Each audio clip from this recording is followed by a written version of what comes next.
O relógio marcava exatamente 15h43 quando meu celular tocou naquela terça-feira. Lembro-me perfeitamente porque estava organizando os retalhos de tecido para meu próximo bordado, separando os tons de azul que usaria para fazer o Mar da Baía de Todos os Santos, meu lugar favorito na cidade. Ao ver o nome do meu Eduardo na tela, meu coração se encheu daquela alegria materna instantânea que toda mãe reconhece. 3 dias para o casamento, imaginei que fosse algum detalhe de última hora que meu filho queria compartilhar comigo. "Alô, meu filho!" Atendi com um sorriso na voz. O que ouvi do outro lado da linha me paralisou por completo. "Mãe, não venha para o casamento! A Bianca não te quer aqui!" A voz dele estava alterada, mais aguda que o normal, como quando mentia na adolescência. Um grito seguido de silêncio pesado. Meus dedos apertaram o telefone com tanta força que os nós dos dedos ficaram brancos. O carretel de linha azul escorregou do meu colo e rolou pelo chão de tábua corrida da sala, desenrolando-se como os 68 anos da minha vida diante dos meus olhos. Não consegui responder imediatamente. O nó que se formou na minha garganta parecia feito do mesmo material que usei para bordar o traje que já estava pendurado no armário. Aquele vestido vermelho que custou 3 meses de minha aposentadoria, escolhido especialmente para o casamento do meu único filho. "Eduardo, o que está acontecendo?" Consegui finalmente balbuciar. "Olha, mãe, a Bianca acha que vocês não se dão bem. Ela não quer ninguém que possa estragar o grande dia dela. Entende, não é? É só um dia. Depois conversamos." Um dia. Como se o casamento do meu filho fosse apenas um dia qualquer, na vida de uma mãe que o criou sozinha desde os 12 anos, quando Nelson partiu deste mundo num acidente na construção civil. Olhei para a caixa de documentos na mesa da cozinha. Ali estava o comprovante da transferência que faria no dia seguinte. 26 mil para a conta conjunta deles. 2 anos economizando cada centavo da minha aposentadoria de bordadeira da antiga fábrica de tecidos, mais os trabalhos extras que fazia para as madames do bairro Barra. Dinheiro destinado à lua de mel dos sonhos deles em Portugal. "Vamos conhecer nossas raízes, mãe?" Eduardo tinha dito com aquele sorriso que derretia meu coração desde que era um bebê de colo. "E o dinheiro da viagem? Ainda quer que eu deposite amanhã?" Perguntei com uma calma que nem eu sabia que possuía. Houve uma pausa.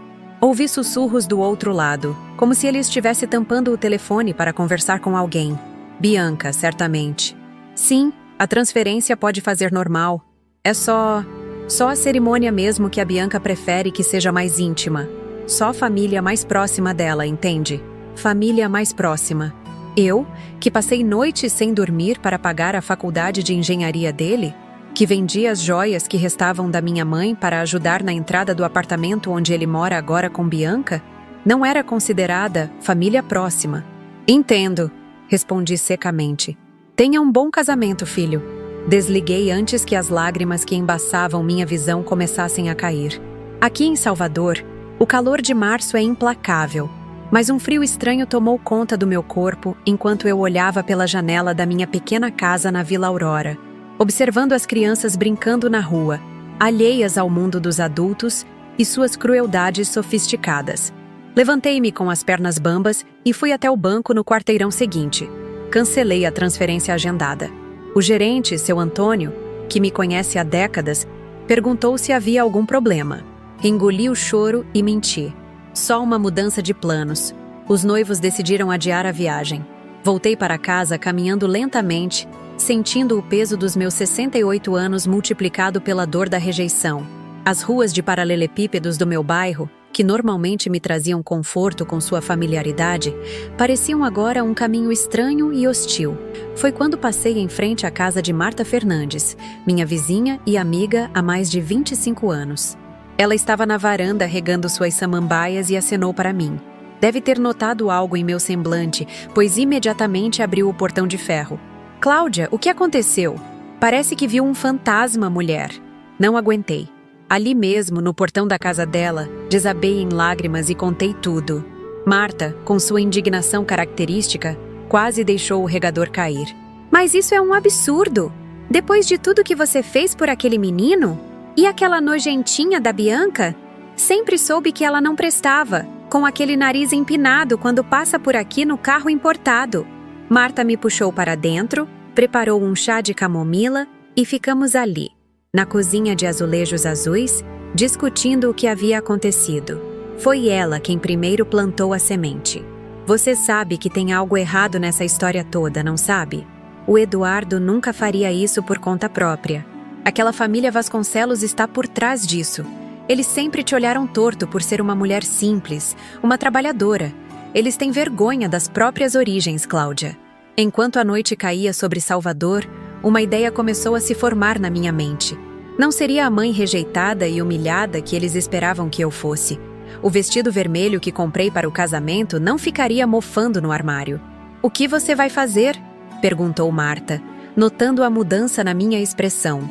"Ainda não sei", respondi sinceramente. "Mas não vou ficar chorando pelos cantos. Tenho 68 anos, Marta, não 86. Ainda tenho vida pela frente." Nos dias que se seguiram ao telefonema, transformei a dor em combustível. No dia do casamento, acordei cedo, tomei um banho demorado, arrumei meu cabelo com cuidado, passei maquiagem leve e vesti o tal vestido vermelho. Não para ir ao casamento, claro.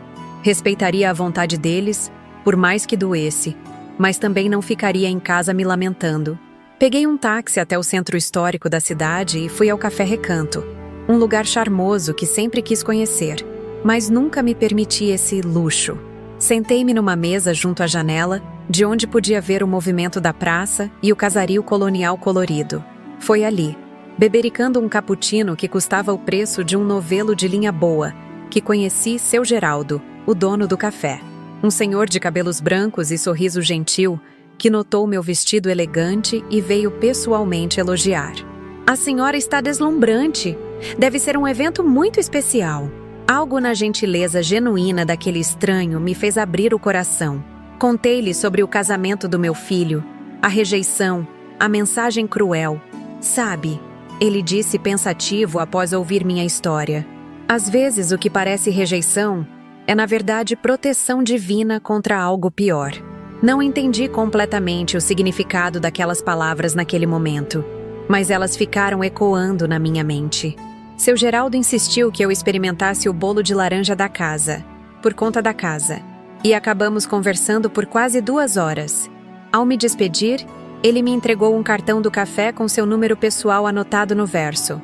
"Se precisar conversar, ou se quiser frequentar nosso sarau de poesia às quintas-feiras, será muito bem-vinda."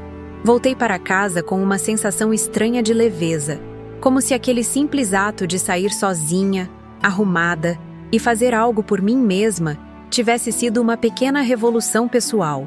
O quarto de Eduardo, que mantinha intacto desde que ele saiu de casa 7 anos atrás, subitamente me pareceu um mausoléu desnecessário, um espaço desperdiçado na minha pequena casa.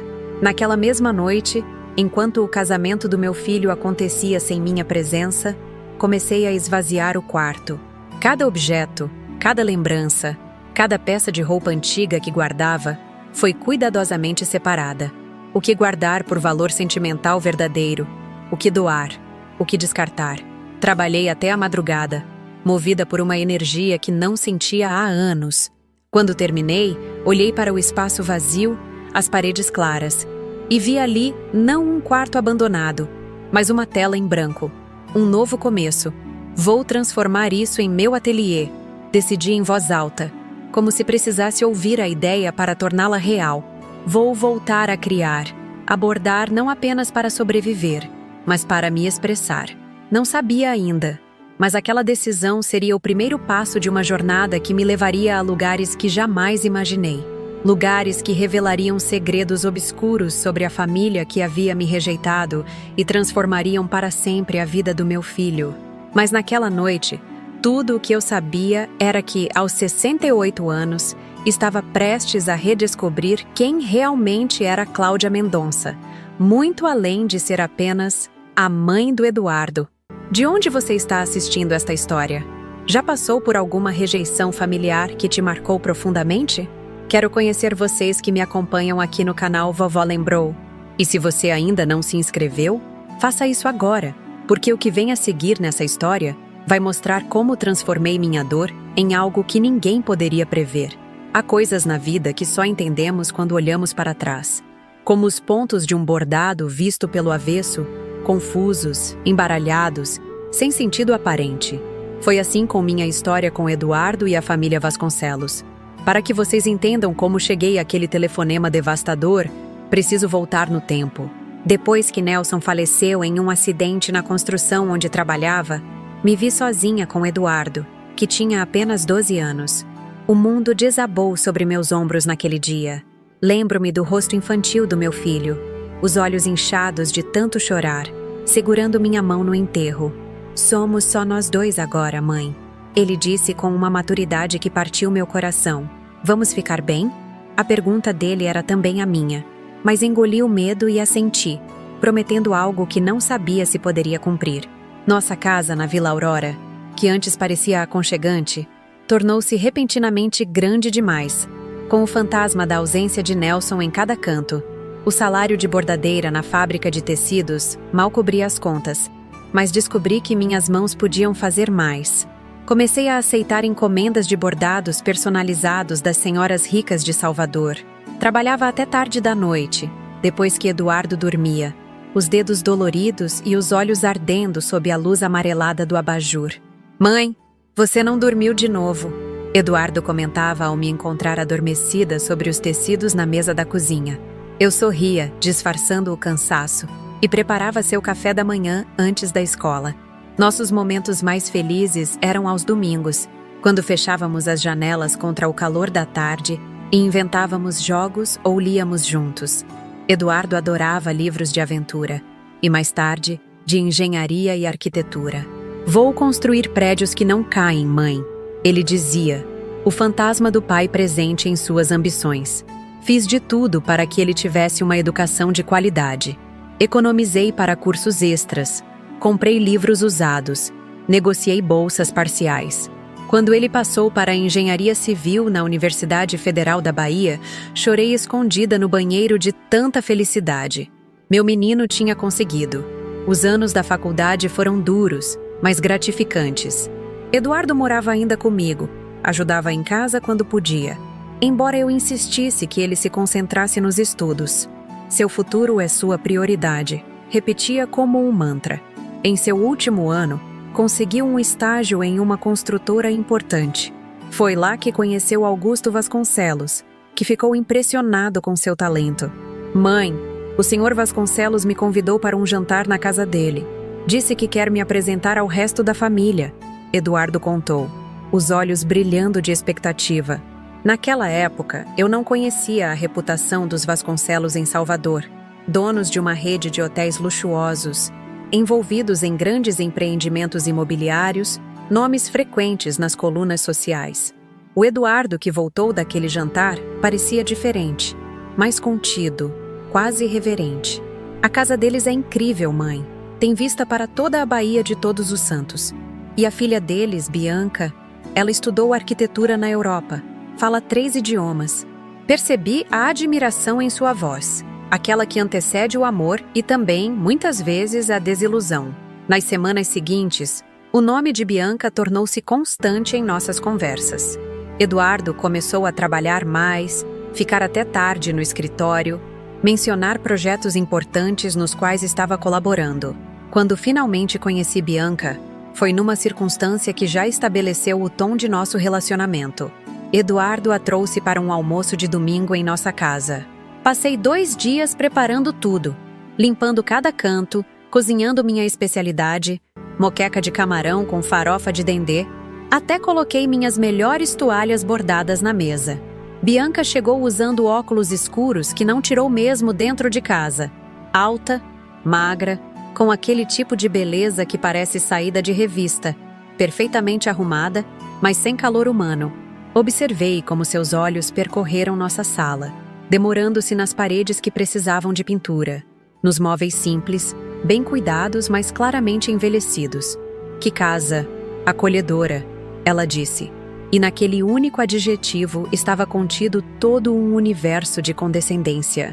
Durante o almoço, falou sobre suas viagens pela Europa, os restaurantes estrelados que frequentava, as exposições de arte contemporânea. Eduardo a olhava fascinado, como se cada palavra fosse revelação divina. Quando comentei que adorava bordar e que esse ofício havia sustentado nossa família, Bianca sorriu com aquele tipo de sorriso que não alcança os olhos. Bordado? Que interessante! Minha avó também fazia essas coisas artesanais. É charmoso ver que essas tradições ainda sobrevivem. Tradições que sobrevivem. Como se minha arte, meu ganha-pão, fosse algum tipo de relíquia antiquada, algo a ser observado com curiosidade antropológica. Engoli a ofensa com um sorriso, porque vi como Eduardo se encolheu, envergonhado. Aquele foi apenas o começo. Nos meses seguintes, Eduardo foi mudando sutilmente. Primeiro foram pequenas coisas. O jeito de falar, usando termos em inglês desnecessários. O corte de cabelo mais caro. As roupas de marcas que eu sabia que ele não podia pagar com seu salário de engenheiro iniciante. Quando perguntei sobre as roupas novas, ele desconversou. É importante manter uma boa aparência no trabalho, mãe. Estou investindo na minha carreira. Depois vieram as críticas disfarçadas. Mãe, você não acha que esse sofá já está muito velho? Bianca comentou que existem lojas com ótimos parcelamentos. Ou então, por que você ainda usa esse celular antigo? Está parecendo que a gente não tem condições. A frase que mais doía. A gente não tem condições. Como se ele e eu fôssemos uma unidade financeira. Como se minha simplicidade fosse um reflexo negativo sobre ele. As visitas à nossa casa foram diminuindo. Os convites para ir ao apartamento que Eduardo e Bianca alugaram juntos eram raros. E sempre incluíam algum tipo de ressalva. Vamos ter alguns amigos da Bianca. Gente do meio empresarial, vista algo, sabe, mais formal. Lembro-me de uma dessas visitas em particular. O apartamento deles ficava no condomínio Mirante da Bahia, um prédio elegante com vista para o mar. Decoração minimalista, móveis importados, quadros abstratos nas paredes. Nada acolhedor, mas tudo muito sofisticado. Durante o jantar, Bianca falava sobre um projeto para os novos hotéis da família quando mencionou pessoas sem visão, como a maioria dos pequenos empreendedores daqui que não entendem nada de tendências globais. Ficam presos às mesmas ideias provincianas. Seu olhar pousou brevemente em mim ao dizer provincianas. Eduardo fingiu não notar, servindo mais vinho a todos com um sorriso tenso. Mais tarde, quando Bianca foi atender o telefone, tentei uma conversa sincera. Filho, você está feliz? De verdade? Ele pareceu surpreso com a pergunta. Claro que estou, mãe. Estou crescendo na empresa, conhecendo pessoas importantes. O Sr. Vasconcelos confia em mim para projetos grandes. Não perguntei da sua carreira, Eduardo. Perguntei se você está feliz. Ele desviou o olhar. A Bianca é exigente, mas isso me faz crescer. Ela sabe o que quer, tem ambição. Às vezes discutimos, mas quem não discute? Naquele momento, notei um padrão nas discussões que Eduardo ocasionalmente mencionava. Sempre terminavam com ele cedendo, mudando algum aspecto de si mesmo para agradar Bianca. Seu guarda-roupa, seus amigos, seus gostos musicais, até sua relação comigo. Tudo foi sendo gradualmente moldado conforme as expectativas dela. Mesmo assim, quando anunciaram o noivado, forcei um sorriso e os abracei. Queria que meu filho fosse feliz, e se ele havia escolhido Bianca, eu respeitaria. No fundo, alimentava a esperança ingênua de que, com o tempo, ela me aceitaria. Veria o valor de uma sogra dedicada. Foi nessa época que Eduardo começou a pedir ajuda financeira com mais frequência. Pequenas quantias no início, que logo se tornaram empréstimos substanciais. Mãe, surgiu uma oportunidade de especialização. Vai abrir portas para mim na empresa. Ou, estamos querendo fazer uma entrada maior no apartamento para conseguir uma taxa melhor. E ainda, a Bianca precisou trocar o carro. O antigo estava dando problema. Sabe como é? Eu nunca recusava. Retirava da minha pequena reserva de aposentadoria, cortava despesas pessoais, aceitava encomendas extras de bordados mesmo quando minhas mãos já doíam de artrite. Tudo para vê-lo realizado, para sentir que ainda fazia parte da vida dele. Quando marcaram a data do casamento, Eduardo mencionou que sonhavam com uma lua de mel em Portugal. Queremos conhecer nossas raízes, visitar Lisboa, Porto, os vinhedos do Douro. É um sonho lindo, comentei, genuinamente feliz por ele. 2 semanas depois, durante um de nossos raros almoços juntos, ele tocou no assunto novamente, desta vez com aquele tom hesitante que eu conhecia bem, o mesmo que usava na adolescência quando queria pedir algo grande. Mãe, eu sei que é muito pedir, mas... A Bianca e eu estamos apertados com os gastos do casamento. Os pais dela estão pagando a festa, que não será pequena, e sobrou para nós a lua de mel. Eu pensei, será que você poderia nos ajudar? Engoli em seco, calculando mentalmente quanto tinha guardado. Claro, filho. Quanto vocês precisam? Quando ele mencionou o valor, 26 mil reais, quase engasguei. Era praticamente tudo o que eu tinha economizado nos últimos anos, a pequena segurança que guardava para minha velhice. Mas o olhar esperançoso dele me desarmou. Vou precisar de um tempo para juntar, mas consigo sim. O alívio e a gratidão no rosto dele pareceram, naquele momento, valer cada centavo. Ele me abraçou com força, como não fazia há anos. Você é a melhor mãe do mundo. Prometo que vou te compensar por isso. Nos 2 meses seguintes, economizei cada centavo possível. Deixei de comprar remédios para a artrite, substituindo-os por chás caseiros que aliviavam pouco.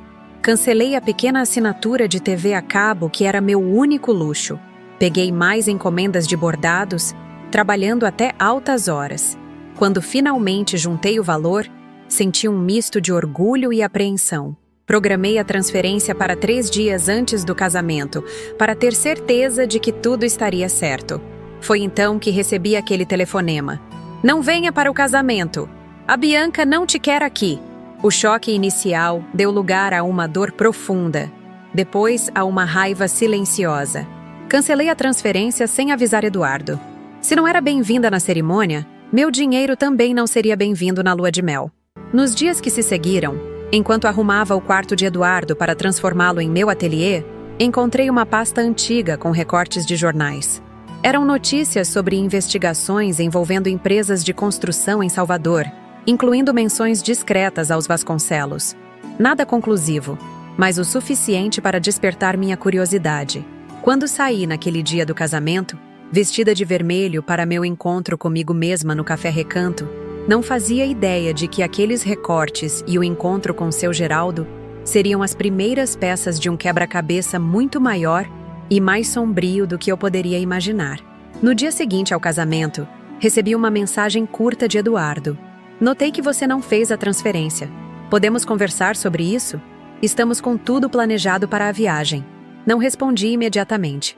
Estava no meio da transformação do quarto dele, as mãos sujas de tinta verde-água, a cor que escolhi para meu novo ateliê. Algo na frieza daquela mensagem, sem qualquer menção à minha ausência na cerimônia, cristalizou uma decisão dentro de mim. Quando finalmente respondi, horas depois, foi com uma simplicidade que me surpreendeu.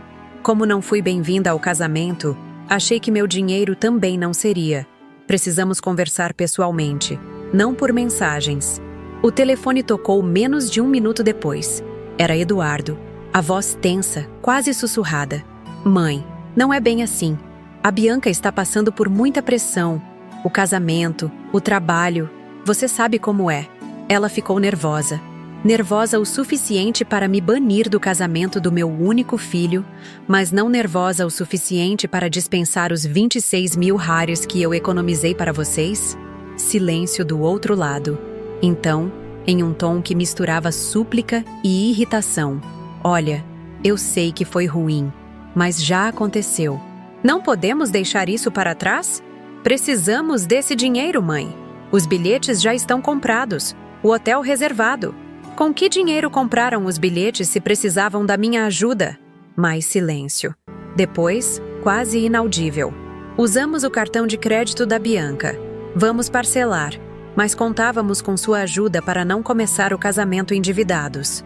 Respirei fundo, sentindo uma mistura de tristeza e indignação. Eduardo, durante anos eu te ajudei sem questionar. Sacrifiquei meu conforto, minha saúde, minha segurança financeira por você. Nunca pedi nada em troca além de respeito. E no dia mais importante da sua vida, fui descartada como se fosse nada. Não foi assim, mãe. Você está dramatizando. Foi só... Dramatizando? A palavra me atingiu como um tapa. E eu que criei você sozinha, que trabalhei até minhas mãos sangrarem para te dar educação, estou dramatizando ao me sentir magoada por ser excluída do seu casamento? Ouvi a voz de Bianca ao fundo, perguntando com quem ele falava. A voz dele mudou instantaneamente, tornando-se mais firme, mais fria. Olha, não dá para conversar agora. Se você não quer ajudar, tudo bem. Nós daremos um jeito. E desligou. Assim, simplesmente desligou na minha cara. Fiquei parada no meio do quarto meio pintado, o telefone na mão, tinta escorrendo do pincel esquecido. Algo se quebrou dentro de mim naquele momento. Não meu coração, que já estava partido, mas as correntes invisíveis de culpa e obrigação que me prendiam a um papel que não me servia mais. Daremos um jeito, ele disse. E eu também daria. Um jeito de reconstruir minha vida, minha identidade, meu propósito. Sem saber, Eduardo e Bianca haviam me libertado no momento em que tentaram me diminuir. Terminei de pintar o quarto naquela noite, trabalhando até a madrugada. Quando o sol nasceu, iluminando as paredes verde-água do meu novo ateliê, sorri para o espaço vazio, cheio de possibilidades. Ali começaria minha nova vida. O que eu não sabia era que, enquanto eu planejava meu renascimento artístico, forças muito mais obscuras operavam nas sombras. O envelope anônimo que chegaria alguns dias depois mudaria não apenas minha trajetória, mas a de todos envolvidos nessa história de rejeição, ambição e segredos. Na manhã seguinte, acordei com uma sensação diferente. O sol entrava pelas frestas da cortina, iluminando meu quarto com uma claridade que combinava com meu estado de espírito. Pela primeira vez em anos, não acordei pensando em Eduardo, em como ajudá-lo ou agradá-lo. Acordei pensando em mim mesma. Meu novo ateliê ainda precisava de móveis adequados, materiais organizados, um espaço verdadeiramente funcional. Depois de um café reforçado, peguei minha bolsa e saí para o centro da cidade. Andei pelas lojas de artigos para artesanato com um olhar diferente. Não estava mais comprando linhas e tecidos apenas para atender encomendas, mas para criar algo que expressasse quem eu era. "A senhora trabalha com bordado?" perguntou a vendedora de uma loja tradicional na Rua Chile, notando meu interesse por linhas de seda importadas, caras demais para meus projetos habituais. "Sim, estou recomeçando um projeto pessoal", respondi, sentindo um calor no peito ao pronunciar aquelas palavras. Projeto pessoal.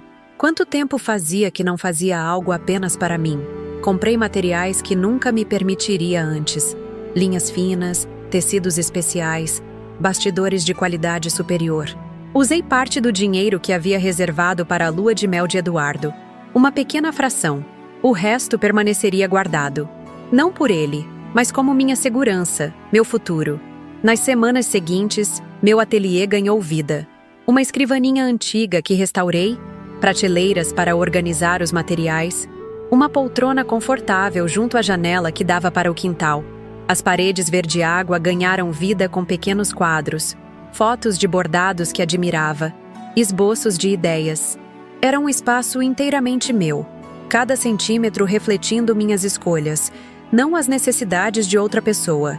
Foi nesse período que retomei o hábito de caminhar pela manhã. Marta Fernandes, minha vizinha e amiga, me acompanhava até a praia do Porto da Barra, onde observávamos o nascer do sol sobre a Baía de Todos os Santos. "Você está diferente, Cláudia", comentou Marta durante uma dessas caminhadas. "Tem um brilho no olhar que não via há anos." Sorri, sentindo a brisa marinha no rosto. "Estou me redescobrindo, Marta. É como se tivesse acordado de um longo sono." No caminho de volta, passamos pelo Café Recanto. Seu Geraldo estava na porta, arrumando as mesas externas. Ele me reconheceu imediatamente. "Dona Cláudia, que bom vê-la novamente. Pensei que tinha esquecido nosso convite para o sarau de poesia." Confessei que, com tanta coisa acontecendo, havia realmente esquecido, mas prometi que compareceria na próxima quinta-feira. Marta me olhou com curiosidade. e expliquei como havia conhecido aquele senhor simpático no dia do casamento de Eduardo. Ele parece te conhecer bem, observou ela quando nos afastamos. É estranho, não é? Conversei com ele apenas uma vez, mas senti uma conexão imediata, como se nos conhecêssemos há anos. O sarau de poesia no Café Recanto tornou-se rapidamente um dos pontos altos da minha semana. Um grupo eclético de pessoas, professores universitários, artistas locais, aposentados como eu, reunia-se para compartilhar poesias, debater literatura e, principalmente, conectar-se. Fiz novas amizades, pessoas que me viam por quem eu era, não como a mãe do Eduardo, ou a bordadeira simples. Seu Geraldo revelou-se um homem fascinante.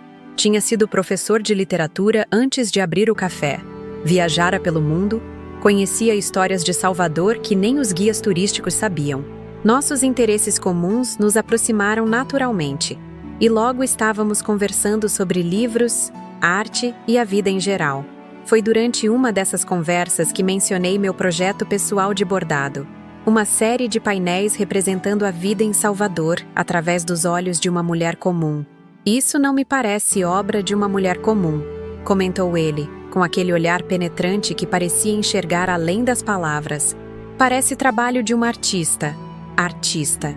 A palavra ressoou em mim como um sino.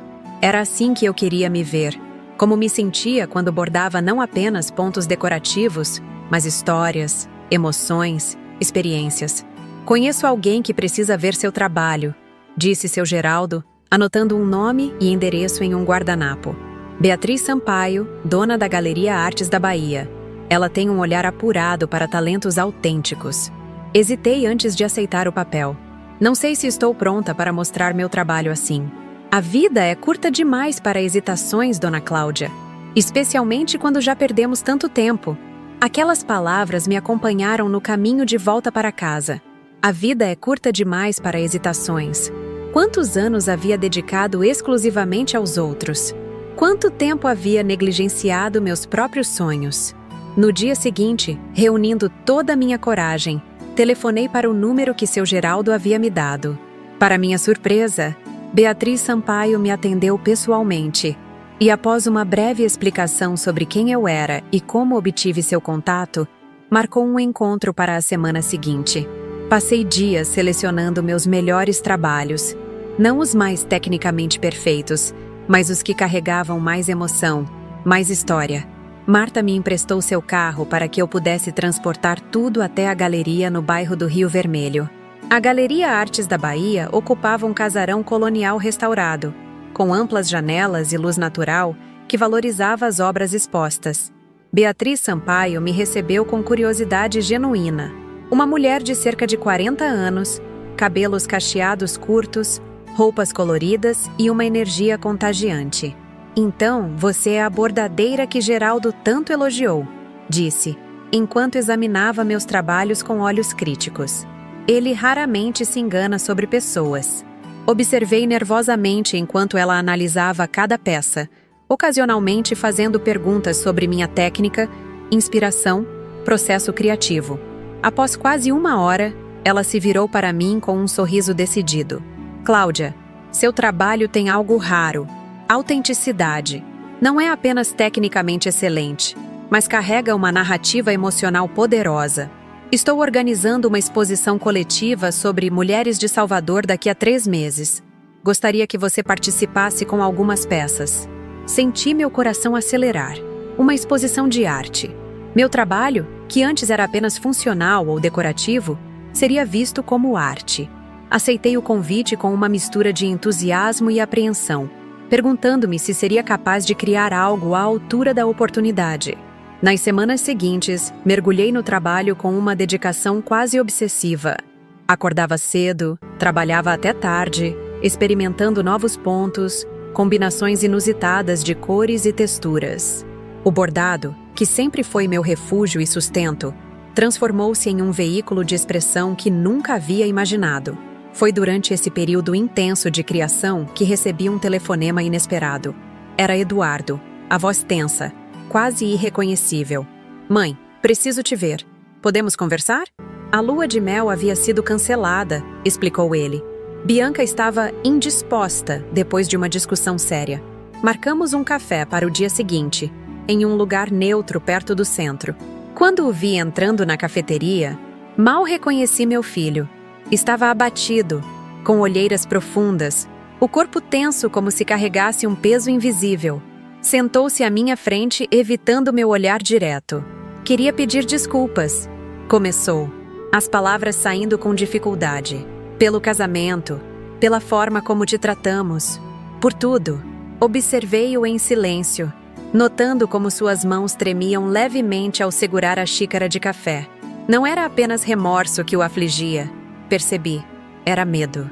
O que está acontecendo, Eduardo? De verdade.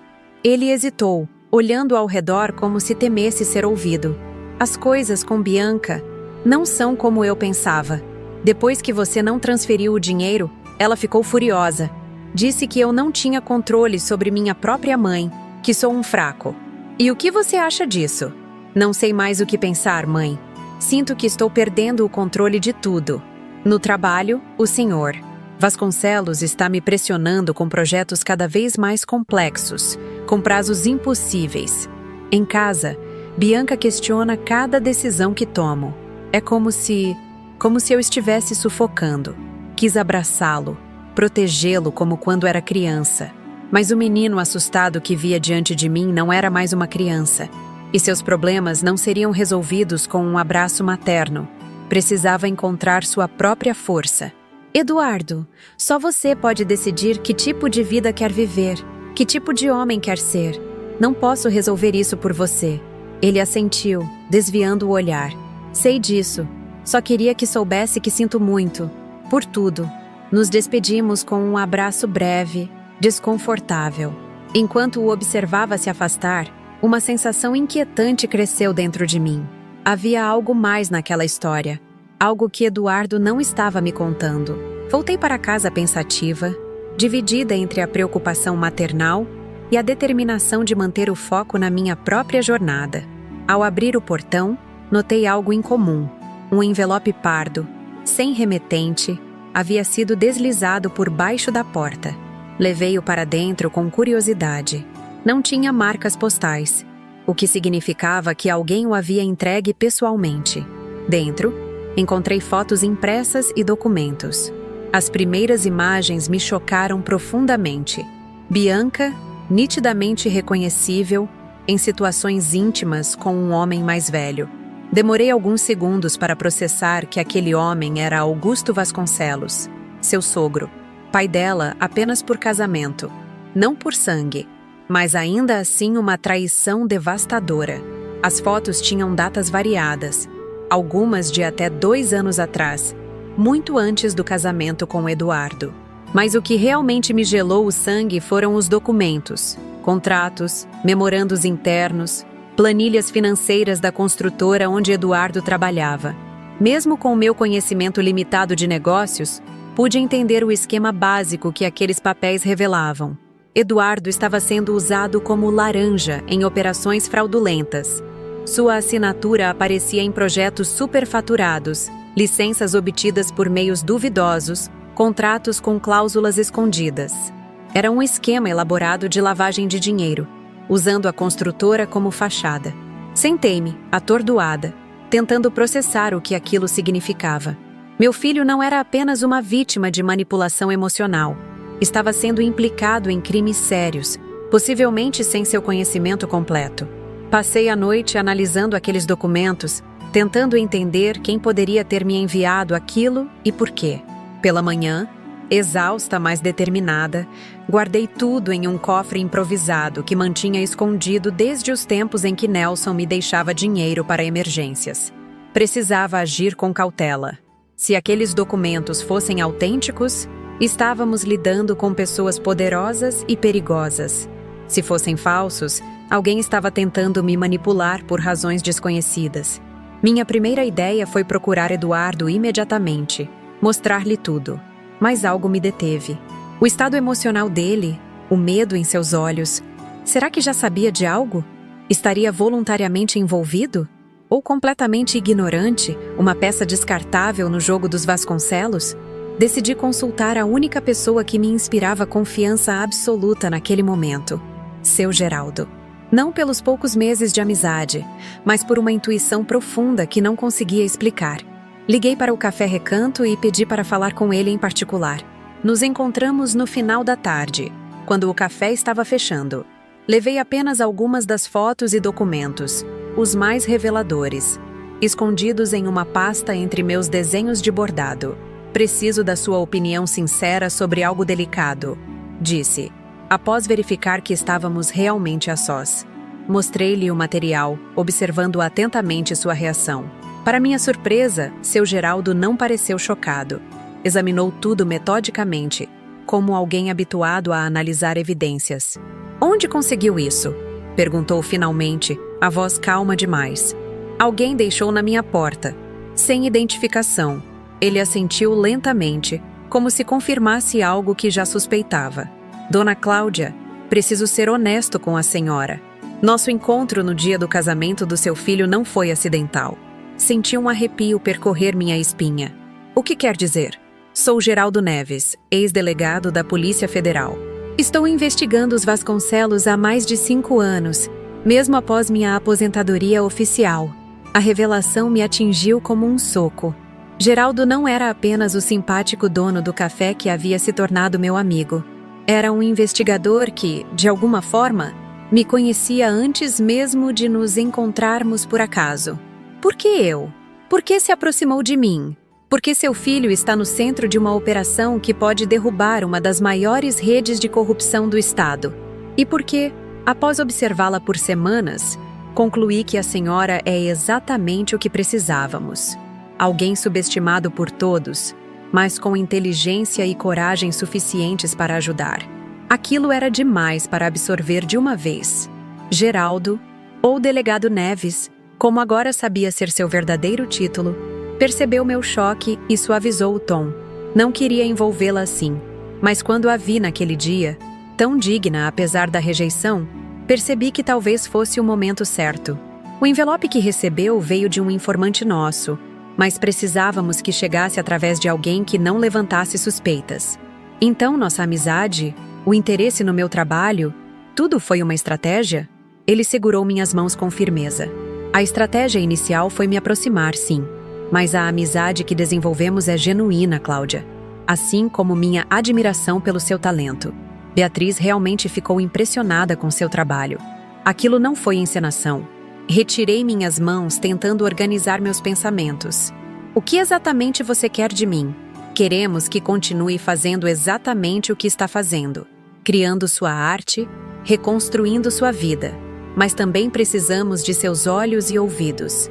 Seu filho confia em você, apesar de tudo. Os Vasconcelos a subestimam completamente. Isso nos dá uma vantagem que nenhum agente poderia conseguir. A proposta era clara: tornar-me uma espécie de informante, usar minha posição única para ajudar a desmantelar o esquema criminoso que havia engolido meu filho.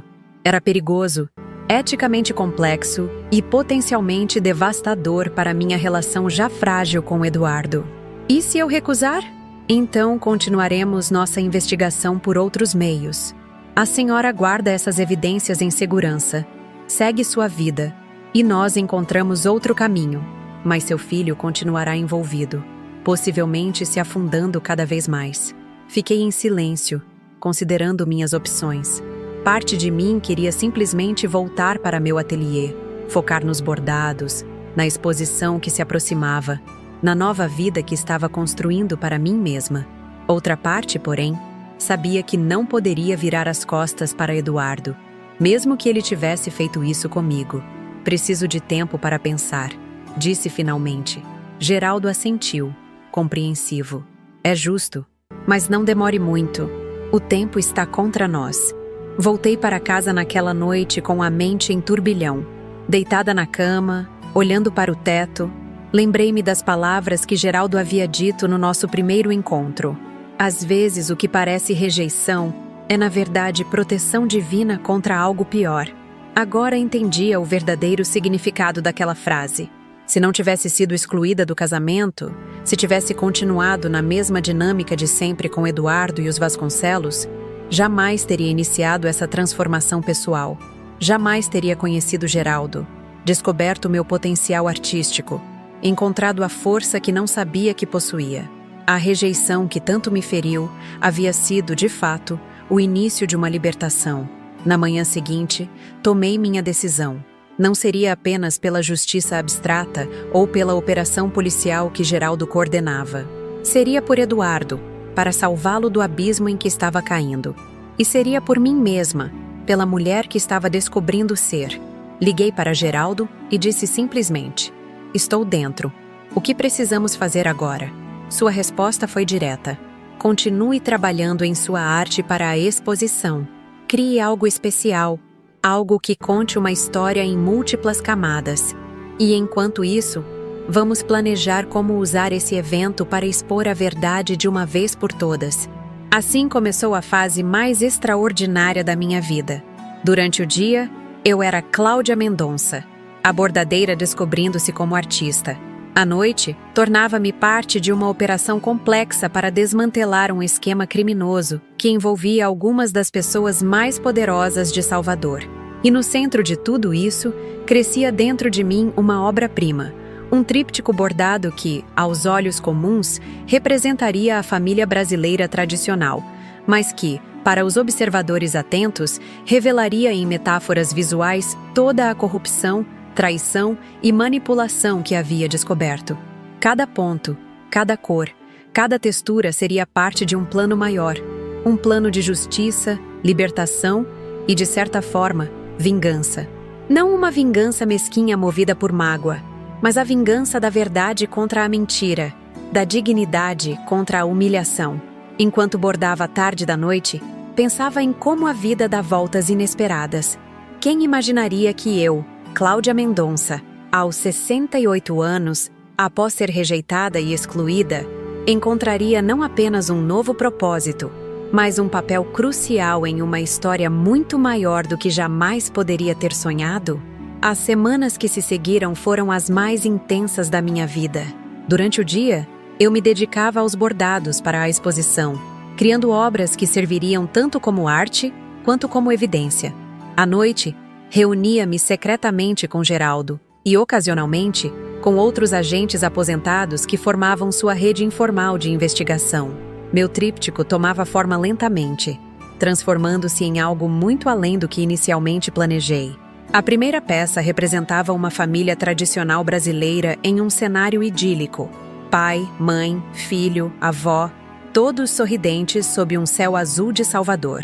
Olhando superficialmente, era apenas um retrato familiar, mas nos detalhes, bordei símbolos que contavam outra história, correntes douradas que pareciam joias, mas na verdade prendiam o jovem rapaz. Uma pequena serpente escondida nas dobras do vestido da mãe, documentos disfarçados de livros nas mãos do pai. É extraordinário como você consegue esconder tantas mensagens em algo aparentemente inocente, comentou Beatriz durante uma de suas visitas ao meu ateliê para acompanhar o progresso do trabalho. Ela não sabia o real significado daqueles símbolos, imaginava ser apenas expressão artística. Apenas Geraldo compreendia completamente a dupla natureza do meu trabalho. A segunda peça do tríptico mostrava a mesma família em um contexto urbano. Edifícios altos, construções, dinheiro trocando de mãos. Novamente, à primeira vista parecia celebrar o progresso e prosperidade. Mas nos detalhes, bordei documentos sendo falsificados, malas de dinheiro escondidas, um jovem assinando papéis com olhos vendados. Era a representação visual do esquema que os Vasconcelos operavam. A terceira peça, a mais complexa, ainda estava em desenvolvimento. Seria a revelação, o momento em que a verdade emerge. Trabalhava nela com especial cuidado, sabendo que seria o clímax visual da minha narrativa. Enquanto isso, Geraldo e sua equipe aprofundavam a investigação. Com as pistas que forneci e o material que havia recebido, conseguiram rastrear contas bancárias, identificar outros participantes do esquema, documentar reuniões suspeitas. Os Vasconcelos estão envolvidos em algo muito maior do que imaginávamos, explicou Geraldo durante um de nossos encontros no fundo do Café Recanto, após o horário de fechamento. Não é apenas lavagem de dinheiro através da construtora. Eles estão desviando recursos públicos de projetos de habitação social, superfaturando obras, subornando fiscais. E Eduardo, qual é exatamente o papel dele nisso tudo? Perguntei, sempre voltando à minha preocupação central. Geraldo suspirou, passando a mão pelos cabelos grisalhos. Seu filho está em uma posição complicada. Por um lado, sua assinatura está em documentos claramente fraudulentos. Por outro, temos evidências de que ele pode estar sendo manipulado, assinando coisas sem compreender completamente seu significado. Essa ambiguidade me atormentava. Parte de mim queria acreditar que Eduardo era apenas uma vítima inocente. Outra parte temia que, mesmo que inicialmente manipulado, ele pudesse ter se tornado cúmplice voluntário com o tempo. Tentei sondar Eduardo durante os raros momentos em que nos encontrávamos. Ele parecia cada vez mais tenso, mais magro, com olheiras profundas. O casamento com Bianca claramente não estava indo bem. Ele evitava falar dela. Mudava de assunto quando eu perguntava como estavam as coisas em casa. O trabalho anda muito puxado. Era sua desculpa constante. Projetos grandes, muita responsabilidade. Durante um almoço particularmente difícil, tentei uma abordagem mais direta. Eduardo, você parece estar sob muita pressão. Tem certeza que está tudo bem? Você pode me contar qualquer coisa, filho. Ele brincou com a comida no prato, sem realmente comer. Está tudo sob controle, mãe. Só fase complicada. E os projetos que está assinando? São todos adequados? Seu garfo parou no ar, olhos subitamente alertas. Como assim adequados? Dei de ombros, tentando parecer casual. Ouvi dizer que algumas construtoras andam envolvidas em escândalos. Só me preocupo com você assinando coisas que possam te comprometer. Eduardo empalideceu visivelmente. Quem andou falando com você sobre isso? Ninguém específico. Notícias, conversas. Você sabe como Salvador é pequena. Ele se levantou abruptamente. Tenho que ir. Esqueci que tenho uma reunião. Aquela reação confirmou minhas suspeitas. Eduardo sabia, pelo menos em parte, que havia algo errado com os projetos que assinava. A questão era, até que ponto estava consciente das implicações? Relatei a conversa a Geraldo, que anotou tudo em seu caderninho surrado. Precisamos agir logo, concluiu. Se ele está começando a suspeitar que pessoas estão falando, os Vasconcelos também podem estar alertas. Nossa janela de oportunidade pode estar se fechando. Foi quando surgiu a ideia do grande plano, usar a exposição na Galeria Artes da Bahia como palco para a revelação de tudo. A data se aproximava rapidamente, restando apenas 3 semanas. Coincidentemente, ou talvez não tão coincidentemente assim, Beatriz havia conseguido um patrocinador de última hora para a exposição, o Palácio Real, a mesma casa de festas onde ocorrera a recepção do casamento de Eduardo. É perfeito, disse Geraldo, os olhos brilhando com a possibilidade. Um evento social importante, com imprensa, pessoas influentes e o melhor, os Vasconcelos certamente estarão lá. Como pode ter certeza? Questionei. Porque Augusto Vasconcelos nunca perde uma oportunidade de aparecer em eventos culturais. Faz parte da imagem que cultiva de empresário sofisticado, patrono das artes. Além disso, ele hesitou, como se ponderasse se devia ou não compartilhar algo. Além disso, pressionei, conseguimos influenciar discretamente para que ele receba um convite especial, como potencial investidor na galeria. Admirei a extensão da rede de Geraldo. Ele tinha contatos em todos os lugares, pessoas dispostas a ajudar sem fazer perguntas. Mas ainda havia um problema prático. Como exatamente vamos revelar tudo durante a exposição? Não posso simplesmente subir no palco e acusar os Vasconcelos de corrupção. Geraldo sorriu. Aquele sorriso que indicava que já tinha um plano. Não pode. Mas pode explicar sua obra de arte, não pode? Como artista convidada, terá alguns minutos para falar sobre sua criação, seu processo, sua inspiração. Comecei a entender. E durante essa explicação,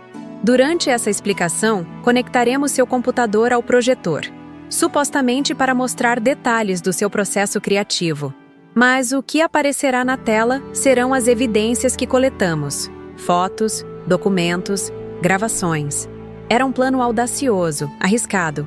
Se algo desse errado, eu poderia acabar humilhada publicamente, ou pior, enfrentando as consequências legais de difamação. Mas se funcionasse, os Vasconcelos não reagirão pacificamente, observei. É por isso que teremos agentes disfarçados no evento, e procuradores do Ministério Público Federal, e jornalistas de confiança, tudo preparado para agir imediatamente, antes que eles possam escapar ou destruir evidências. A escala do plano me assustava. Eu, que sempre vivi uma vida discreta, estaria no centro de um escândalo público que abalaria as estruturas de poder em Salvador. Mas quando pensava no que estava em jogo, a liberdade de Eduardo, a justiça para as vítimas dos esquemas dos Vasconcelos, minha própria dignidade restaurada, sabia que não havia outro caminho. As últimas semanas antes da exposição foram frenéticas. Durante o dia, finalizava o tríptico e outras peças menores que completariam minha participação na mostra. À noite, ajudava Geraldo a organizar as evidências em uma apresentação clara e impactante. Reuniões com promotores aconteciam em locais sempre diferentes para evitar padrões detectáveis. Uma semana antes da grande noite, recebi um telefonema de Eduardo. "Mãe, ouvi dizer que você vai participar de uma exposição de arte?" Congelei por um momento, perguntando-me como ele havia descoberto. "Sim, é verdade. Como soube?" "Salvador é pequena, você mesma disse", respondeu, uma leve ironia na voz. "Beatriz Sampaio é amiga de um colega de trabalho. Ele comentou algo sobre uma bordadeira talentosa chamada Cláudia Mendonça." "Pois é", respondi, tentando soar casual. "Uma oportunidade que surgiu. Nada muito importante. Não seja modesta. Uma exposição na Artes da Bahia é um grande feito. Estou orgulhoso de você, mãe." Aquelas palavras inesperadas me atingiram como uma flecha. Orgulhoso de mim. Quanto tempo havia esperado para ouvir isso? E agora, vinha justamente quando eu estava prestes a possivelmente destruir sua vida como ele a conhecia. "Obrigada, filho", consegui dizer, engolindo o nó na garganta. "Queria pedir uma coisa", continuou ele. "Posso ir?" "A exposição, quero dizer." Outra surpresa. Eduardo, interessado em ver meu trabalho? O mesmo Eduardo que mal tinha tempo para almoçar comigo uma vez por mês? "Claro que pode", respondi automaticamente. Será ótimo ter você lá. Vou levar Bianca também, se estiver tudo bem." Meu estômago afundou. Bianca, a mulher que me baniu do casamento, que provavelmente estava envolvida até o pescoço nos esquemas do pai. Sua presença complicaria tudo. Mas como poderia recusar? "Sem problemas." Menti. Será bom conhecê-la melhor. Assim que desliguei, liguei para Geraldo em pânico. Ele ouviu pacientemente minhas preocupações e depois respondeu com calma. "Isso não muda nada, Cláudia. Na verdade, pode ser até melhor. Teremos toda a família reunida, todas as peças do quebra-cabeça no mesmo lugar. Mas e se Eduardo ficar contra mim?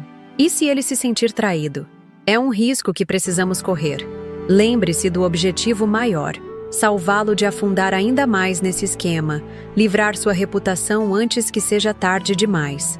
Nos dias que se seguiram, enfrentei uma montanha-russa emocional. Horas de trabalho meticuloso concluindo o tríptico, alternadas com momentos de dúvida agonizante sobre o que estava prestes a fazer. Várias vezes quase desisti, quase liguei para Geraldo dizendo que não podia seguir com o plano. Mas então recebi a outra atualização sobre a investigação. Mais um documento incriminador, mais uma evidência da manipulação sofrida por Eduardo, mais um detalhe dos crimes dos Vasconcelos. E minha determinação se renovava. Na véspera da exposição, Geraldo veio ao meu ateliê para um último ensaio. Trouxe consigo uma maleta com equipamentos discretos que seriam usados na noite seguinte. "Este é um microfone especial", explicou, mostrando um dispositivo minúsculo. "Colocaremos em sua roupa. Permite que nossa equipe acompanhe tudo em tempo real e intervenha se necessário." Também me entregou um pendrive protegido por senha. "Aqui está tudo: fotos, documentos, áudios. Você só precisará conectá-lo ao computador quando subir ao palco para falar sobre sua obra." Praticamos o momento exato em que a apresentação normal sobre meu trabalho artístico se transformaria na exposição das evidências. Geraldo me instruiu sobre o que dizer, como reagir a possíveis interrupções, como manter a calma se as coisas saíssem do controle. E se eu congelar?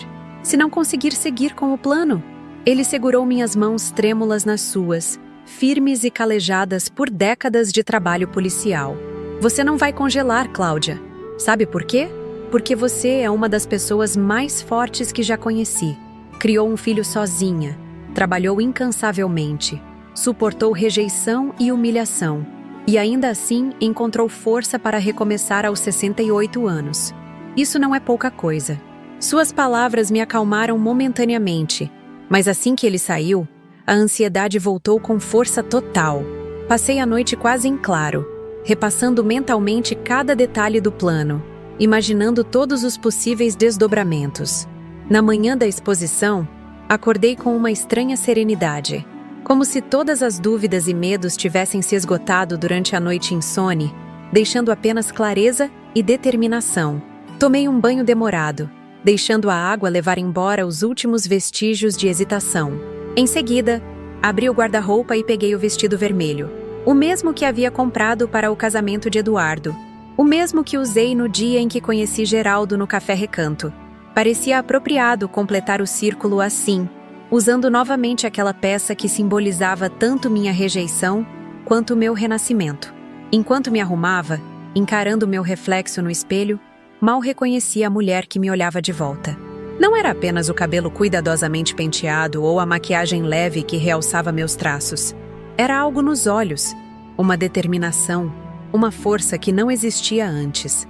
Aos 68 anos, estava me tornando a versão mais autêntica e poderosa de mim mesma. Marta passou para me buscar às 4 da tarde.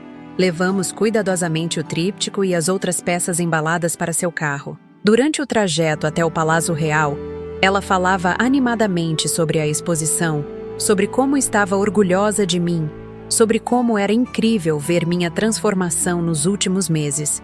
Você está diferente, Cláudia, comentou, olhando-me brevemente enquanto dirigia. Tem um brilho, uma presença que nunca vi antes. Sorri, sem revelar que parte desse brilho vinha da adrenalina de saber o que estava prestes a acontecer. A vida às vezes nos surpreende, não é? Quando aquele telefonema veio, excluindo-me do casamento, pensei que fosse o fim do mundo.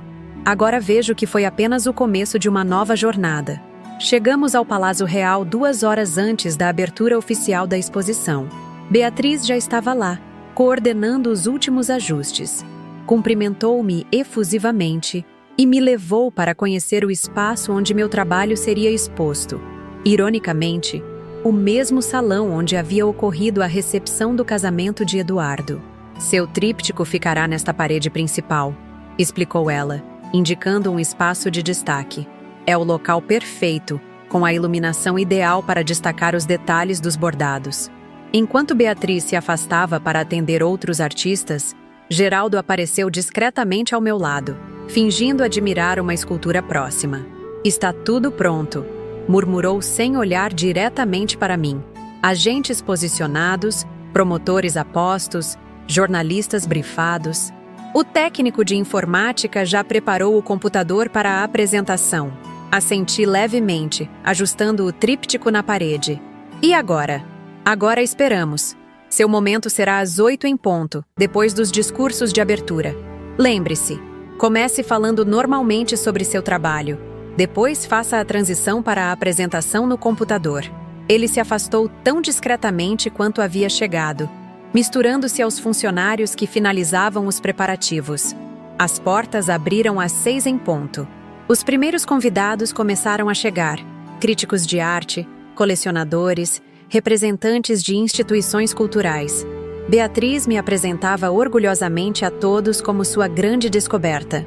Cláudia nos mostra que a arte têxtil pode ser tão poderosa e expressiva quanto qualquer outra forma de arte contemporânea, dizia ela repetidamente, conduzindo as pessoas até meu tríptico. Os comentários eram elogosos, alguns genuinamente impressionados com a complexidade e significado das peças. Ninguém, claro, suspeitava do verdadeiro significado escondido em cada ponto, em cada escolha de cor e textura. Por volta das 7, vi Eduardo entrar acompanhado de Bianca. Meu coração acelerou ao vê-los. Ele, tenso mas tentando sorrir. Ela, impecavelmente vestida e maquiada, mas com aquele olhar superior que conhecia tão bem. Minutos depois, Augusto e Helena Vasconcelos chegaram, sendo imediatamente cercados por admiradores e bajuladores. Augusto, alto e imponente em seu terno caro. Helena, magra e elegante, com joias que certamente custavam mais que tudo o que eu possuía. A família estava completa, todas as peças do tabuleiro em posição. Aproximei-me de Eduardo e Bianca, que observavam uma das minhas peças menores, um bordado representando mulheres trabalhando. "Que bom que vocês vieram", disse, abraçando brevemente meu filho.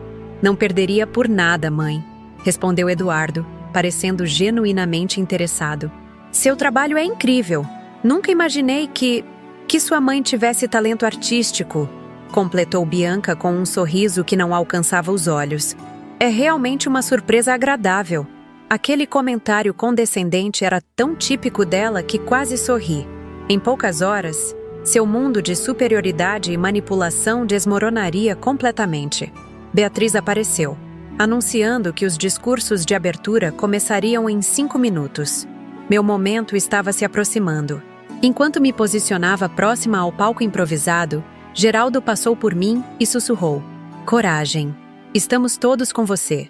Os discursos de abertura pareciam intermináveis. Primeiro o representante da Secretaria de Cultura, depois o diretor do Museu de Arte Moderna que apoiava a exposição, e finalmente Beatriz com sua fala apaixonada sobre arte feminina e resistência. Enquanto eles falavam, eu observava discretamente os Vasconcelos. Augusto parecia entediado, consultando o relógio ocasionalmente. Helena sorria mecanicamente, assentindo nos momentos apropriados.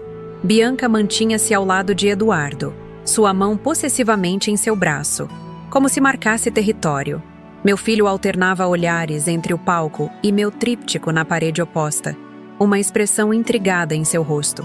"E agora?", anunciou Beatriz, trazendo minha atenção de volta ao palco. "Tenho o prazer de apresentar uma de nossas artistas mais surpreendentes. Uma mulher que prova que nunca é tarde para reinventar-se e expressar sua visão única do mundo. Cláudia Mendonça nos falará sobre sua obra Família Brasileira, Camadas de Verdade." Meu nome ecoou pelo salão, seguido por aplausos educados. Senti o microfone discreto em minha roupa, sabendo que Geraldo e sua equipe escutavam tudo. O pendrive pesava no bolso do meu vestido vermelho. Não havia mais volta. Subi ao palco com passos firmes, surpreendendo-me com minha própria calma. Ao chegar ao microfone, busquei com os olhos cada rosto importante naquela sala. Eduardo, Bianca, os Vasconcelos, Geraldo misturado à multidão, os agentes disfarçados que agora conseguia identificar em pontos estratégicos. "Boa noite a todos", comecei, minha voz mais firme do que esperava. "Sou Cláudia Mendonça, bordadeira por profissão há mais de 45 anos. Mas hoje estou diante de vocês como artista, título que demorei a aceitar para mim mesma." Percebi que Eduardo sorria, um sorriso genuíno que não via há muito tempo. Aquele sorriso quase quebrou minha determinação. Por um breve momento, considerei desistir de tudo, seguir com uma apresentação convencional sobre meu trabalho. Mas então vi Augusto Vasconcelos sussurrando algo no ouvido de Helena, ambos com aquele ar de superioridade que conhecia tão bem. Meu tríptico Família Brasileira, Camadas de Verdade, começou como uma reflexão sobre relações familiares e rapidamente se transformou em algo mais profundo. Como muitos sabem, bordado não é apenas um trabalho decorativo, é uma linguagem, uma forma de registrar histórias, muitas vezes histórias que não podiam ser contadas abertamente. Caminhei até o computador posicionado discretamente numa mesa lateral. Preparei algumas imagens para mostrar meu processo criativo e os detalhes que podem passar despercebidos à primeira vista. Com mãos surpreendentemente firmes, inseri o pendrive e abri a apresentação. A primeira imagem que apareceu na grande tela atrás de mim era inocente. Apenas fotos do meu ateliê, dos materiais que usava, esboços iniciais do tríptico. Todo bordado começa com uma ideia, um desenho, uma escolha cuidadosa de cores e texturas. Continuei, avançando os slides enquanto falava sobre técnicas e inspirações. O público escutava com atenção educada. Os Vasconcelos pareciam entediados, exceto por Bianca, que cochichava algo com Eduardo. Então chegou o momento decisivo. O slide seguinte não continha imagens de bordados, mas a primeira foto comprometedora. Bianca e Augusto em situação claramente íntima, datada de 1 ano antes do casamento. Assim como em um bordado tradicional, a vida também tem camadas, disse, mantendo a voz controlada enquanto um murmúrio percorria a plateia. O que vemos na superfície raramente revela toda a verdade. Bianca empalideceu visivelmente. Augusto endireitou-se na cadeira, seu rosto uma máscara de choque e fúria. Helena levou a mão à boca, os olhos arregalados. Eduardo parecia congelado, olhando fixamente para a tela, depois para sua esposa, incapaz de processar o que via. Avancei para o próximo slide. Documentos da construtora com assinaturas falsificadas, incluindo a de Eduardo. Às vezes, pessoas que amamos são manipuladas, usadas como peças em jogos que não compreendem completamente. Continuei, olhando diretamente para meu filho. Seus nomes e reputações comprometidos em esquemas que beneficiam apenas os verdadeiros arquitetos da fraude. Augusto levantou-se abruptamente, apontando para mim. Isso é absurdo! Difamação! Vou processar esta mulher e esta galeria. Beatriz parecia em choque, olhando entre mim e as imagens na tela, incapaz de compreender o que estava acontecendo em sua exposição. Mantive-me firme, avançando para mais slides, planilhas financeiras mostrando desvios de recursos, comprovantes de propinas, mais fotos comprometedoras. Como artista, aprendi a observar padrões, conexões, a história por trás do que é visível. E o que descobri foi uma trama de corrupção, manipulação e traição que atinge muito além de uma família. A sala estava em absoluto caos agora. Augusto tentava avançar em minha direção, mas 2 homens, que reconheci como agentes de Geraldo, discretamente bloquearam seu caminho. Bianca gritava algo para Eduardo, que permanecia imóvel, o rosto uma máscara de devastação. Helena Vasconcelos havia desmaiado, sendo amparada por convidados próximos. Esta não é apenas minha história ou a história do meu filho, continuei, elevando a voz acima do tumulto. É a história de milhões desviados de projetos de habitação social, de contratos fraudulentos, de vidas destruídas para benefício de poucos. Neste momento, Geraldo subiu ao palco e se posicionou ao meu lado, revelando finalmente sua verdadeira identidade. Sou Geraldo Neves, delegado aposentado da Polícia Federal, anunciou com voz potente. Esta apresentação é parte de uma investigação em andamento sobre crimes de corrupção, lavagem de dinheiro e formação de quadrilha envolvendo a família Vasconcelos e associados. Como num filme cuidadosamente coreografado, vários agentes disfarçados entre os convidados revelaram-se simultaneamente, bloqueando as saídas. 2 homens de terno, que reconheci como os promotores que Geraldo havia mencionado, aproximaram-se de Augusto com um documento oficial. Augusto Vasconcelos, disse um deles formalmente. O senhor está detido por suspeita de corrupção ativa, lavagem de dinheiro, falsificação de documentos e outros crimes a serem apurados. O poderoso empresário, que minutos antes exalava confiança e arrogância, agora parecia diminuído, envelhecido de repente. Tentou balbuciar algo sobre seus advogados, sobre conhecer pessoas importantes, mas suas ameaças soavam vazias sob o peso das evidências projetadas na tela. Bianca tentou escapar discretamente durante a confusão, mas foi interceptada por uma agente feminina. Senhora Bianca Vasconcelos Mendonça, a senhora também está detida para investigação sobre cumplicidade nos crimes citados. Seu olhar cruzou com o meu por um breve momento.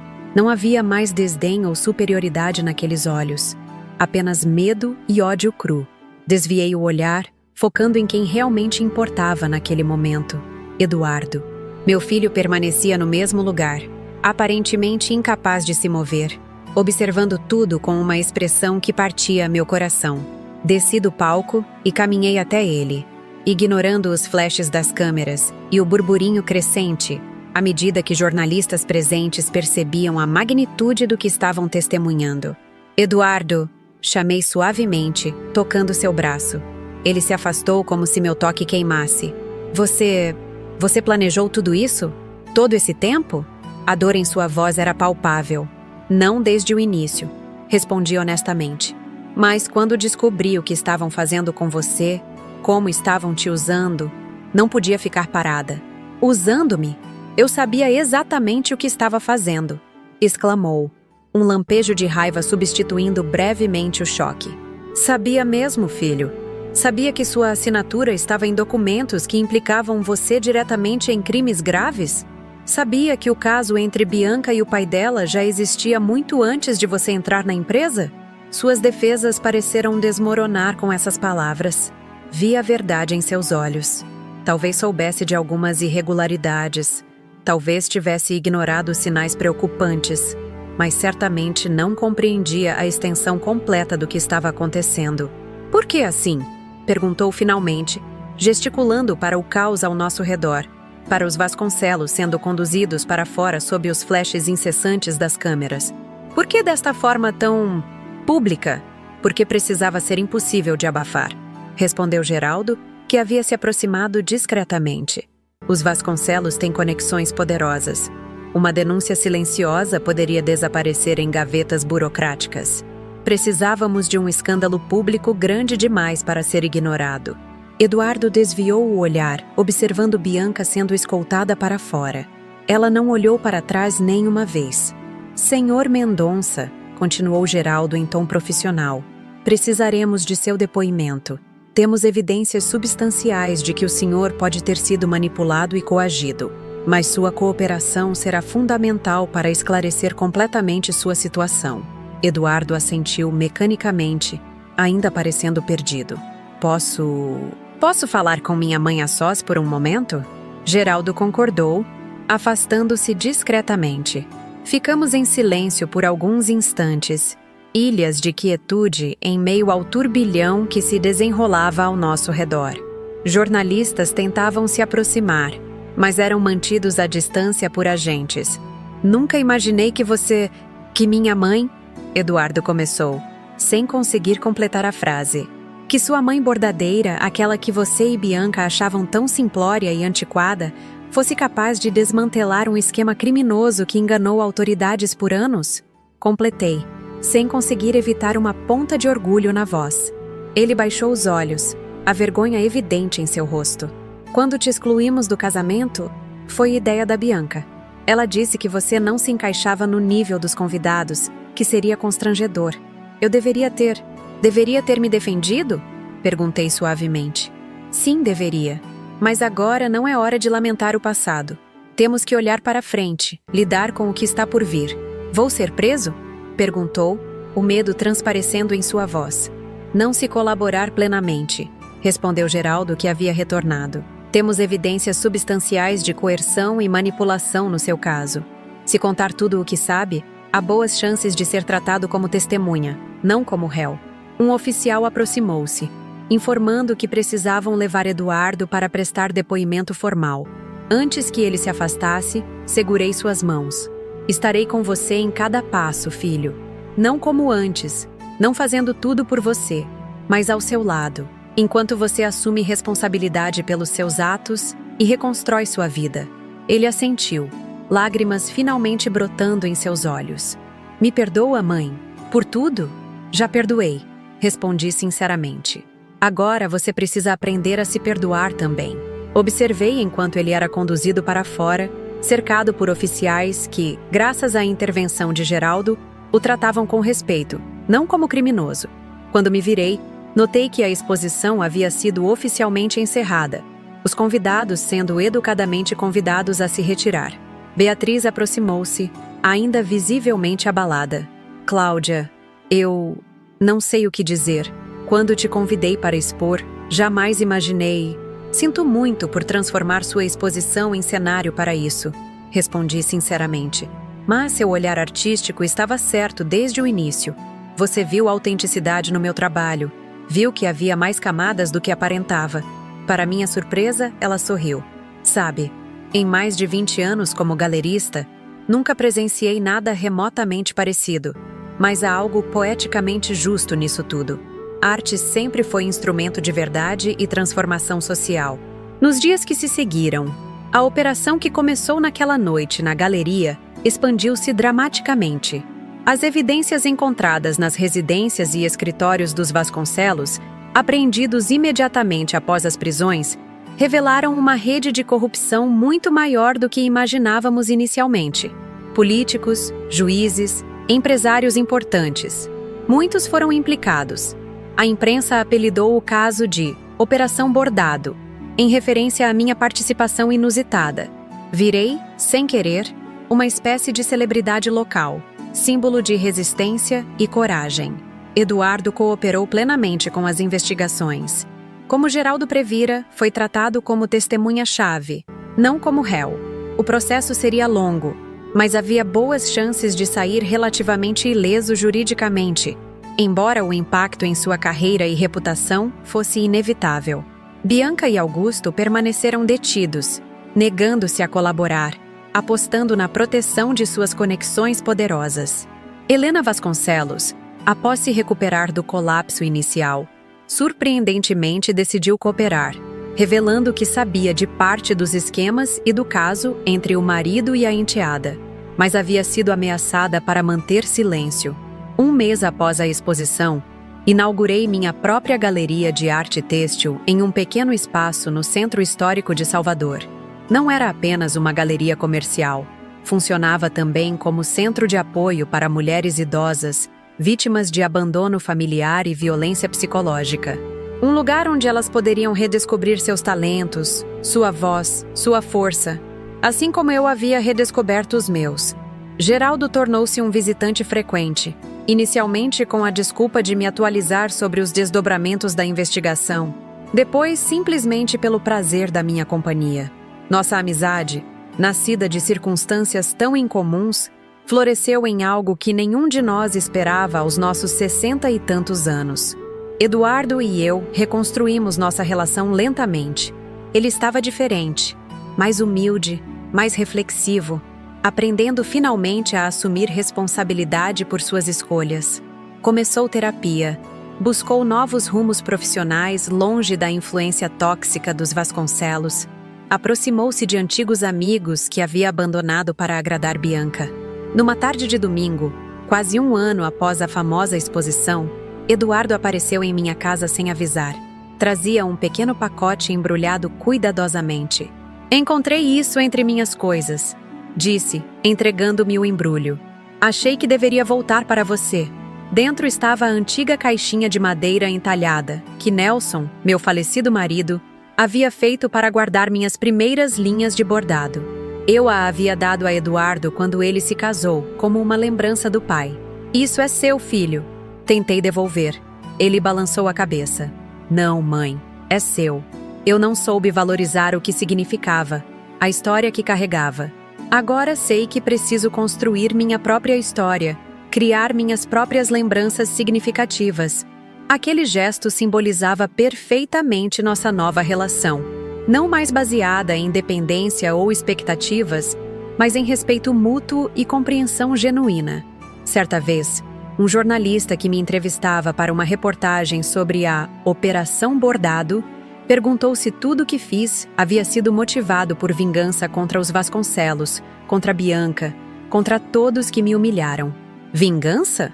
Respondi, refletindo por um momento. "Não, justiça. E a verdadeira justiça não está em destruir quem nos feriu, mas em reconstruir quem nós realmente somos." Hoje, aos 69 anos, olho para trás e vejo como aquele telefonema cruel. "Não venha para o casamento.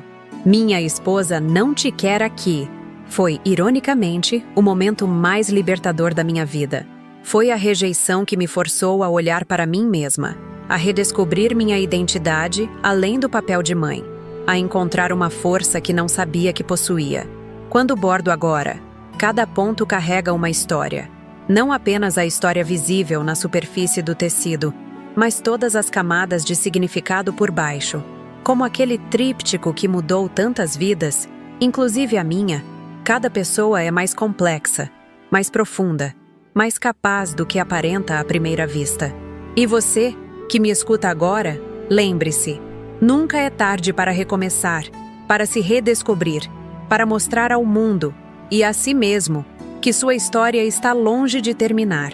Às vezes, o fim que tanto tememos é apenas o começo de algo muito maior do que jamais poderíamos imaginar.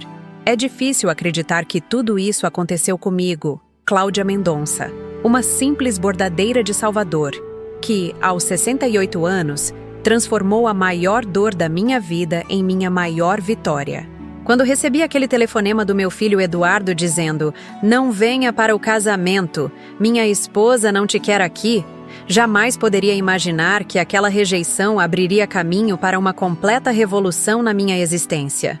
Confesso que naquele primeiro momento, tudo o que senti foi dor.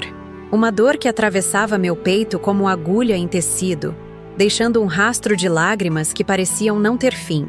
Depois de dedicar minha vida inteira a meu filho, depois de economizar $26,000 para a lua de mel deles, dinheiro suado de minhas mãos calejadas pelo trabalho com linha e agulha, ser excluída assim, como quem descarta um retalho que não serve mais, foi devastador. Mas como compartilhei com vocês, em vez de me afundar na tristeza, decidi vestir aquele vestido vermelho que havia comprado para o casamento e fazer algo só para mim. Foi naquele café no Centro Histórico de Salvador que encontrei seu Geraldo, ou melhor, o delegado aposentado Geraldo Neves, que mudaria completamente o rumo da minha história. A transformação do quarto de Eduardo em meu ateliê foi apenas o começo. Redescobri minha arte, não mais como um simples ofício para ganhar dinheiro, mas como expressão autêntica da minha alma. Através dos bordados, comecei a contar histórias. Minhas histórias, as histórias de Salvador, as histórias não contadas de tantas mulheres como eu. E então veio aquele envelope misterioso revelando a verdade chocante sobre os Vasconcelos. Bianca, a nora que me desprezava, mantinha um caso com o próprio sogro, pai dela apenas por casamento. Mais grave ainda, Eduardo estava sendo usado como peça em um esquema criminoso de lavagem de dinheiro e desvio de recursos públicos, assinando documentos que poderiam levá-lo à prisão. Com a ajuda de Geraldo e sua rede de investigadores, transformei minha participação na exposição de arte em um palco para a maior revelação pública que Salvador já viu. Usando meu tríptico Família Brasileira Camadas de Verdade como metáfora visual, expus não apenas minha arte, mas todas as evidências dos crimes dos Vasconcelos, diante da elite da cidade, da imprensa e, é claro, da própria família criminosa. A cena daquela noite permanecerá para sempre em minha memória. Augusto Vasconcelos sendo detido. Bianca, pálida e furiosa, percebendo que seu jogo de manipulação havia terminado. Helena em colapso diante da revelação da traição do marido. E Eduardo, meu filho, finalmente abrindo os olhos para a teia de mentiras em que estava enredado. Os meses que se seguiram foram intensos. A Operação Bordado, como a imprensa a batizou, revelou uma rede de corrupção muito maior, implicando políticos, juízes e empresários importantes. Eduardo colaborou plenamente com as investigações, conseguindo status de testemunha ao invés de réu. Nossa relação, antes baseada em dependência e expectativas irrealistas, transformou-se em algo mais saudável, com respeito mútuo e compreensão genuína. Abri minha própria galeria de arte têxtil, que também funciona como centro de apoio para mulheres idosas vítimas de abandono e violência psicológica. Um espaço onde elas podem, como eu, redescobrir sua força e recomeçar. Não importa a idade. O que aprendi nessa jornada extraordinária? Que nunca é tarde para se reinventar. Que nossa identidade não pode ser definida apenas por nossos papéis familiares. Mãe, esposa, avó. Que dentro de cada um de nós existe uma força adormecida, esperando o momento certo para despertar. E talvez o mais importante, que a verdadeira justiça não está em destruir quem nos feriu, mas em reconstruir quem realmente somos. Aquela rejeição que parecia o fim do mundo foi, na verdade, apenas o começo da melhor fase da minha vida. Aos 69 anos, Sinto-me mais viva, mais autêntica e mais poderosa do que jamais fui. Descobri que não era apenas a mãe do Eduardo ou a bordadeira do bairro. Sou Cláudia Mendonça, artista, ativista, mulher completa em mim mesma. E você, que me acompanhou até aqui nessa história, quero que saiba que sua história também pode ter reviravoltas surpreendentes. Talvez você esteja passando por uma rejeição, uma perda, um momento de dor que parece insuportável. Talvez sinta que é tarde demais para recomeçar, para sonhar novamente. Deixe-me dizer com toda a convicção, nunca é tarde demais. A vida tem camadas, como um bordado complexo. O que parece um erro, um ponto fora do lugar, muitas vezes é apenas parte de um desenho maior que ainda não conseguimos ver. Gostaria muito de saber o que você achou da minha história. Foi surpreendente? Inspiradora? Você já passou por alguma situação de rejeição que acabou se transformando em algo positivo na sua vida? Compartilhe nos comentários abaixo. Leio todos. Cada experiência compartilhada é valiosa para mim. E se essa história tocou você de alguma forma, por favor, ajude nosso canal Vovó Lembrou a continuar trazendo essas narrativas de superação e reinvenção. Inscreva-se para não perder nossos próximos vídeos. Temos histórias incríveis chegando, como a da Dona Teresa, que descobriu aos 72 anos que seu marido mantinha uma segunda família por 40 anos, ou do seu Joaquim que, após perder tudo para um golpe, reconstruiu sua vida de uma forma que ninguém poderia imaginar. Deixe seu like para que essas histórias alcancem mais pessoas. Cada curtida, cada novo inscrito, nos motiva a continuar buscando e compartilhando essas narrativas que muitas vezes ficam escondidas, vozes que raramente são ouvidas na mídia tradicional. Preparar esses vídeos demanda muito tempo e recursos. As pesquisas, entrevistas, edição, tudo isso tem custos que nem sempre conseguimos cobrir apenas com a monetização do YouTube. Se puder, considere contribuir através do Valeu Demais, uma forma de doação que nos ajuda a manter o canal funcionando e a trazer mais vídeos diariamente. Mesmo uma pequena quantia faz enorme diferença para continuarmos esse trabalho que tanto amamos. Finalmente, lembre-se sempre, sua história não termina com uma rejeição, com um fracasso, com uma perda. Esses podem ser apenas os primeiros pontos de um bordado mais belo e complexo do que jamais imaginou. Como descobri aos 68 anos, às vezes precisamos ser excluídos de um lugar para encontrar onde realmente pertencemos. Obrigada por me acompanhar até aqui. Espero encontrá-los novamente no próximo vídeo do canal Vovó Lembrou, onde continuaremos desvendando as extraordinárias histórias escondidas nas vidas aparentemente comuns. Até breve. E lembrem-se, a vida sempre reserva surpresas para quem tem coragem de virar a página e começar um novo capítulo.